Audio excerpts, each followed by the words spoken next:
everyone.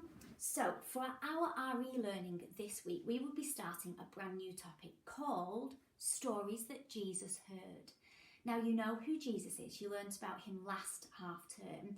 We learned the nativity story, didn't we, when Jesus was born. But this half term, so for the next 6 weeks, we're going to be learning about some stories that Jesus would have heard as he grew up, so when he was your age. Now I want to show you something special. I've shown you something similar before. Does anybody know what this is? It's a really special book and it's got a special name. Can you remember? It's called the Bible. Now this is a children's version of the Bible. It's really colourful, lots of lovely pictures in there. But any Bible we pick up has stories in it. It's full of stories about Jesus and about God. Okay, now every Bible is also split into two sections. So we've got the front section here with all these stories in, and that section is called the Old Testament. Do you remember that word? And in that section, there are stories that Jesus would have heard when he was growing up. The back section of the Bible is called the New Testament, and they've got stories in them that Jesus is actually in. So Jesus is part of those stories. Now, for the next 6 weeks, we're going to be learning about the Old Testament stories. So stories Jesus would have heard when he was your age. And they're lovely stories because they teach us something, okay? They teach us how to be kind, how to be nice, how to be patient. So that's what we're going to do over the next 6 weeks. But to start our learning off, I would usually have a lesson talking about our own favourite stories. Okay, now you all know that I love Winnie the Witch story. But I think you have probably heard every single one of my Winnie the Witch stories over the last few weeks, so I'm not going to do another one of those today. I'm going to choose another one of my favourite stories. Now, Reception Blue, you've definitely seen this one before. I'm not going to read this one, don't worry. But do you remember Zoe and Beans, Where is Binky Boo? I don't know whether Reception Green have read it. But this is a lovely book, and I love these characters, Zoe and Beans. Now, I've got another book with Zoe and Beans in that I thought I'd share with you today. It's called Zoe and Beans, The Magic Hoop. I love this story. Now, I wonder what's magic about this hoop. Maybe you could think of an idea and tell a grown-up. What do you think is going to happen in the story? Why is the hoop magic? I wonder. Right, let's read the story and then I'll tell you what I want you to do. Now, I brought my teddy along with me because one of your activities after is going to be to share your favourite story with a teddy or a toy. So I've got my teddy and I'm going to put it in front of me. You won't be able to see him. I'll put it in front of the camera so that I can read the story to Teddy. Okay? Right. Zoe and Beans, The Magic Hoop. Are you sitting comfortably? Good. Right. Zoe had found a hoop. "Jump, Beans," she said. There's Beans. But Beans didn't feel like jumping.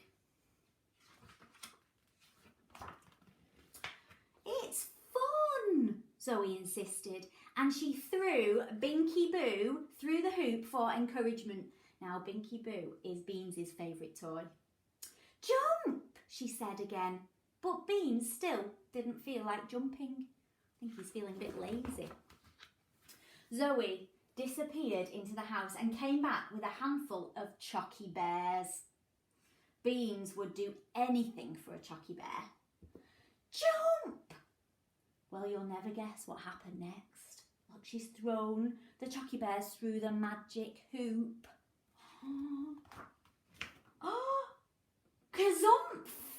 What's happened to Beans? This wasn't just any old hoop. This was a magic hoop. Zoe was delighted. She'd never had a rabbit before.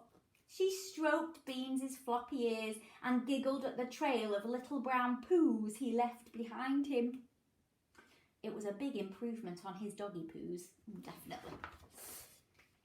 Now, it wasn't long before Zoe started wondering what would happen if Beans went through the magic hoop again. He might turn into something even better. So she flung another couple of Chocky Bears through the hoop. "Jump, Beans!" Who can have a guess what Beans is going to turn into next? Giraffe. What else could he turn into? Let's have a think. Or let's have a see. Beans disappeared. Zoe peered anxiously through the hoop, but she couldn't see him anywhere. Squeak, squeak, squeak. A mouse. Oh, only a mouse? Boring, said Zoe, and she nudged the little mouse back through. Next! What's the mouse going to turn into next? Snap! Oh dear, look at Zoe's face. That surprised her, isn't it? A crocodile! Beans chased Zoe all the way round the garden. She was beginning to wish she'd never invented this silly game. She threw the hoop, closed her eyes and hoped for the best. But she was in for a surprise. What's it going to turn into next?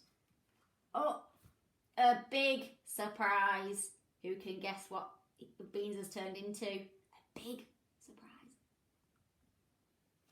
Ah, an elephant! That is a big surprise. Beans was so big he couldn't fit through the hoop. Breathe in, said Zoe. She pushed and she pulled and wiggled and jiggled, but it was just no good. Beans was completely stuck and utterly stuck. Zoe thought for a long time. There was only one way to get Beans out of that hoop, but he wasn't going to like it, and he wasn't going to like it at all. Oh, look at this, Beans' special diet plan. He's not allowed chocky bears, chocolate buttons, chocolate biscuits, chocolate cake, chocolate hamburgers, sausages, chips, ice cream and lollipops. He is allowed water. Beans was not impressed. In fact, he was a bit depressed. This was the worst thing that had ever happened to him. Now, by dinner time, Beans was ravenous. That means he was so hungry. When Zoe turned her back, he poked his trunk through the window and ate not one, not two, not three, not four, but 5 whole bags of chocky bears. Not surprised, he's got a big tummy to fill. Beans' tummy began to rumble.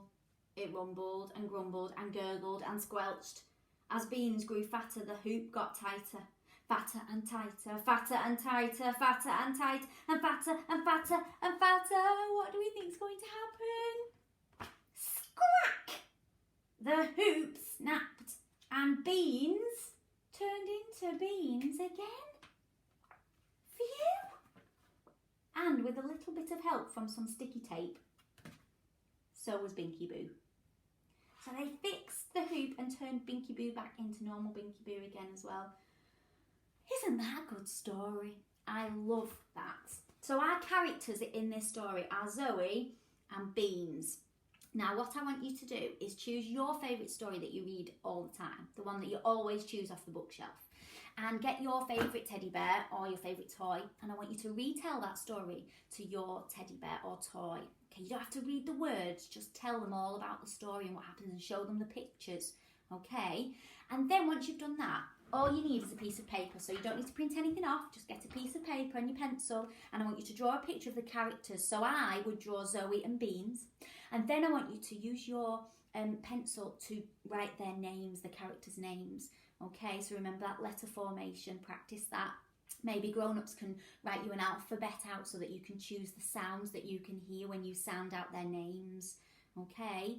And I want to see some of your pictures of you reading your stories to your teddy bears and the pictures that you do. All right, everybody. Enjoy your RE learning, and we will see you next week for a story from the Old Testament. Bye-bye.